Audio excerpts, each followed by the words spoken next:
ولا تطع الكافرين اور کافروں کا کہنا نہ مانیے والمنافقین اور منافقوں کا ودع اذاہم اور ان کی تکلیف کو چھوڑیے وتوکل علی اللہ اور بھروسہ کیجیے اللہ پر وکفی باللہ وکیلا اللہ کافی ہے کارساز یا ایہا الذین آمنوا اے ایمان والو اذا نکحتم المؤمنات جب تم نکاح کرو مومنہ عورتوں سے ثم طلقتموہن پھر تم انہیں طلاق دے دو من قبل ان تمسوہن پہلے اس سے کہ تم انہیں چھوؤ فما لکم علیہن من عدت بس نہیں ہے تمہارے لیے ان کی کوئی عدت تعتدونہا جسے تم شمار کرو فمتعوہن بس تحفہ دو انہیں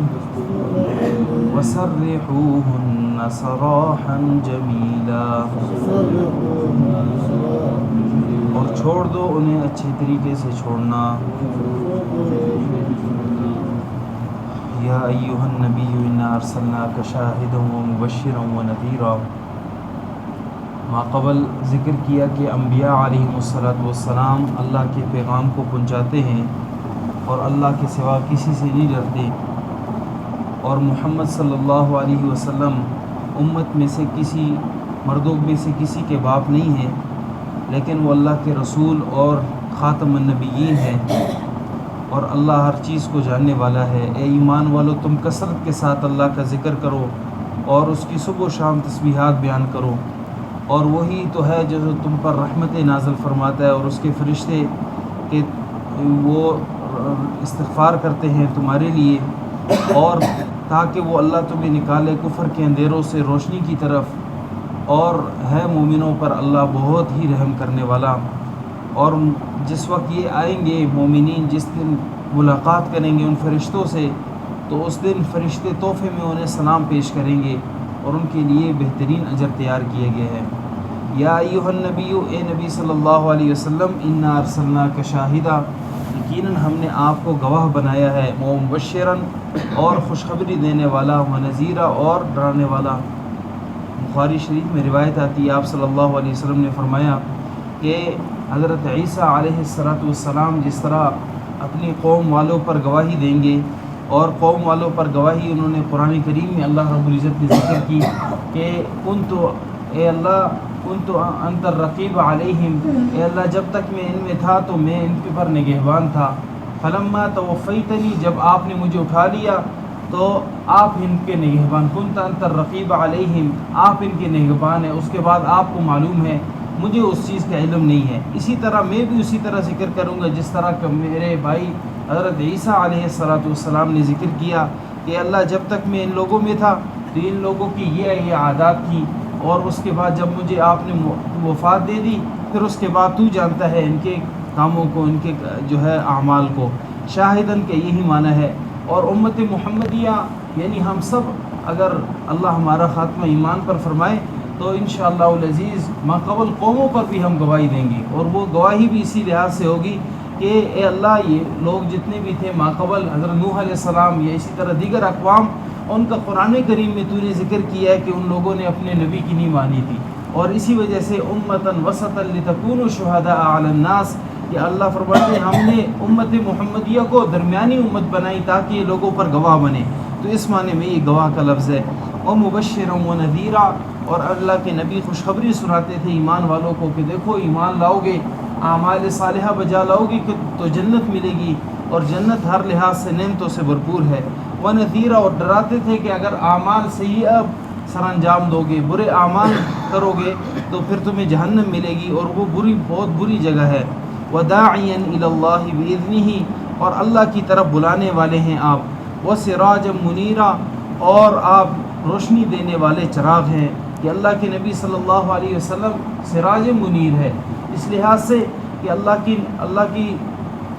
کے نبی صلی اللہ علیہ وسلم اللہ کے پیغام کو پہنچاتے ہیں، اور قرآن کریم اور سنت رسول اللہ صلی اللہ علیہ وسلم کی روشنی ہے، اور روشنی کو اللہ کے نبی صلی اللہ علیہ وسلم نے پہنچایا۔ کیسے پہنچایا کہ آج 14ویں صدی ہے، لیکن اس کے باوجود محمد الرسول اللہ صلی اللہ علیہ وسلم کی تعلیمات سے ہم اتنے زیادہ آگاہ ہیں، صرف اور صرف کمی ہمارے اندر جو ہے عمل کرنے کی ہے۔ باقی تو اللہ کے نبی صلی اللہ علیہ وسلم سراج منیر ہے، کہ کیسے روشنی، کہ اس کی روشنی آج ہم تک بھی پہنچی ہوئی ہے۔ وبشر المؤمنین، اے نبی آپ مومنوں کو خوشخبری سنائیے، بأن لهم من اللہ فضلا کبیرا، کہ بے شک ان کے لیے اللہ کی طرف سے بڑا فضل ہوگا۔ ولا تطع الکافرین والمنافقین، کافروں اور منافقوں کا کہنا نہ مانے۔ کس بارے میں؟ کسی بھی بارے میں، دین اسلام کی کسی بھی رکن کے بارے میں کافر اور منافق کا کہنا نہ مانے۔ ودع اذاہم، اور ان کی تکلیف پر آپ جو ہے انہیں بالکل چھوڑ دیں۔ وتوکل علی اللہ، اللہ پر بھروسہ رکھیں۔ یعنی سب سے زیادہ تکلیف انبیاء علیہم الصلاۃ کو ان کے مشن میں روکنے کی وجہ سے ہے،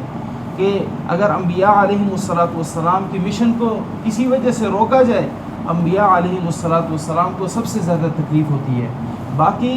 ہر لحاظ سے اللہ کے نبی صلی اللہ علیہ وسلم، طائف کا میدان دیکھیں کس طرح اللہ کے نبی صلی اللہ علیہ وسلم نے سختیاں برداشت کی، پھر اسی طرح مکہ کے سرزمین پر کس طرح صحابہ کرام نے جو ہے سختیاں برداشت کی، کس طرح، یعنی ایک ایک تکلیف کے انسان صحابہ کرام کا ذکر کرتا ہے تو سمجھ جاتی ہے یار واقعی تکلیف تو اصل ایسی ہوتی ہے۔ تو اگر آج بھی اگر کسی وجہ سے اللہ کے پیغام پہنچانے میں کسی لحاظ سے رکاوٹ بن جائے کوئی بھی چیز، تو پھر بھی اللہ پر بھروسہ رکھنا چاہیے، اور کوشش کرنی چاہیے کہ ہم اللہ کی طرف بلانے والے ہوں، ہمارا مشن وہ ذاتیات نہ ہو بلکہ اللہ کی طرف بلانے والا ہو۔ وَكَفَى بِاللَّهِ وَكِيلًا، اللہ کافی ہے کارساز۔ دوسری جگہ میں فرمایا وَكَفَى بِاللَّهِ حَسِيبًا، اللہ کافی ہے حساب لینے والا۔ ایک جگہ پہ فرمایا إِنَّ مِنَ الْمُجْرِمِينَ مُنْتَقِمُونَ، ہم مجرموں سے انتقام لیں گے۔ ان سب چیزوں کو ملایا جائے تو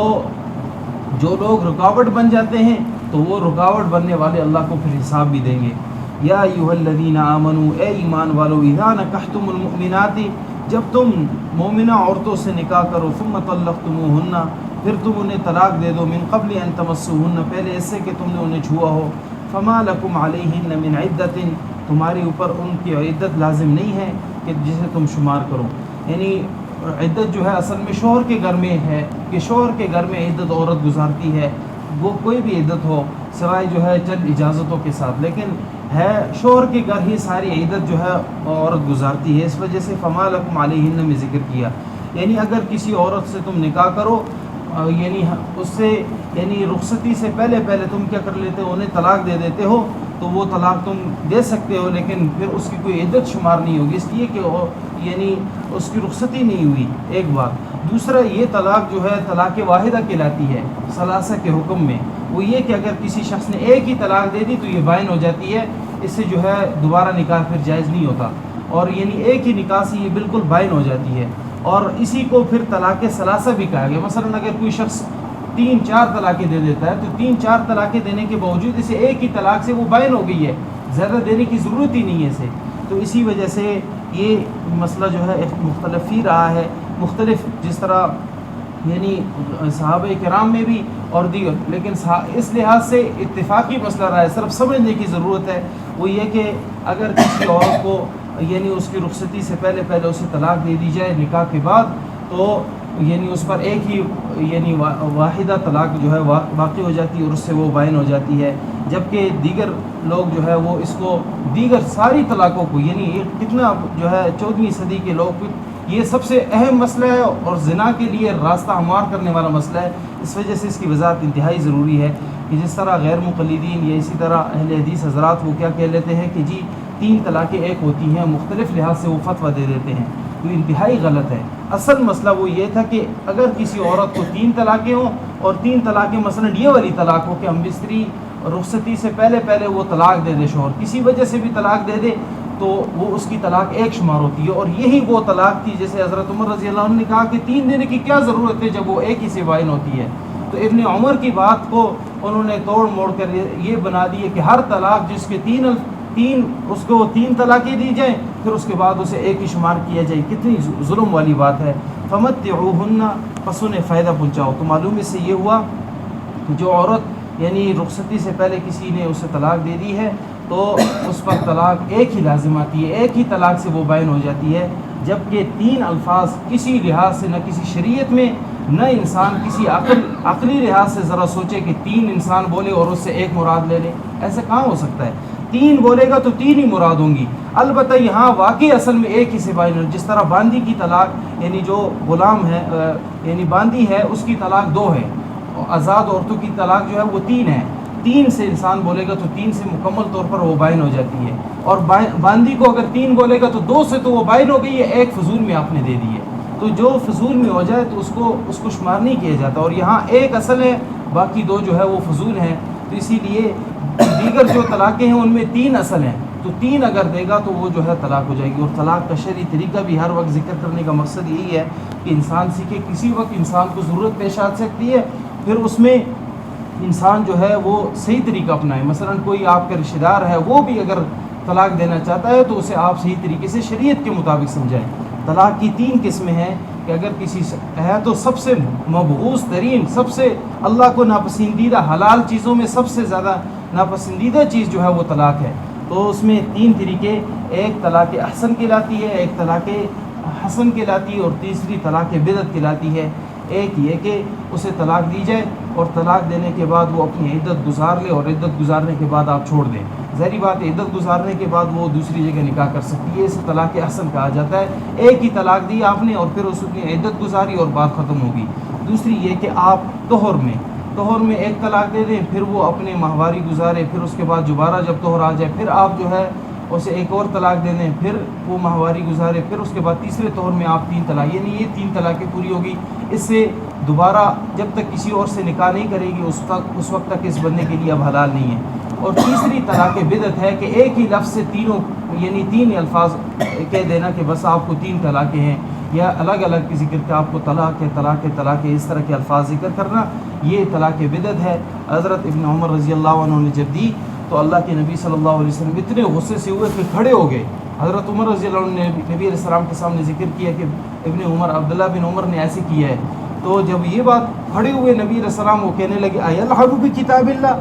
کہ اللہ کی کتاب سے تم کھیل رہے ہو، اللہ کی کتاب میں تو یہ حکم ہے اور تم ایسے ہو. پھر ابن عمر نے اپنی اصلاح فرمائی اور بار بار جب بھی وہ روایت نقل ہی حضرت ابن عمر سے ہے. اور ابن عمر فرماتے ہیں کہ نبی علیہ السلام اس طرح کھڑے ہوئے اور اس طرح کہنے لگے ایلعب بکتاب اللہ، یعنی مجھے اتنی سخت تنبیہ کی. تو اس تنبیہ کے بعد انہوں نے پھر جو ہے اس کو سدھارا بھی.